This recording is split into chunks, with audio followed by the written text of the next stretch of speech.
రాజు తాని సమిధల్లె మారి నిలువెల్లా వెలిగెరా.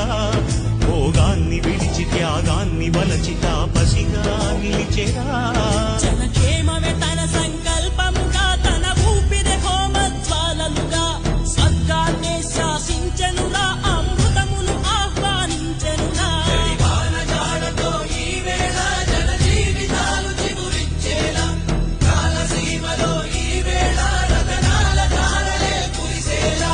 కల్లు కల్లు మని సిరిమూవల్లే చినుకే చేరగా, జల్లు జల్లు మని పులకింతల్లో పుడమే పాడగా, హరివిల్లు ఎత్తి కరిమబ్బు వానవా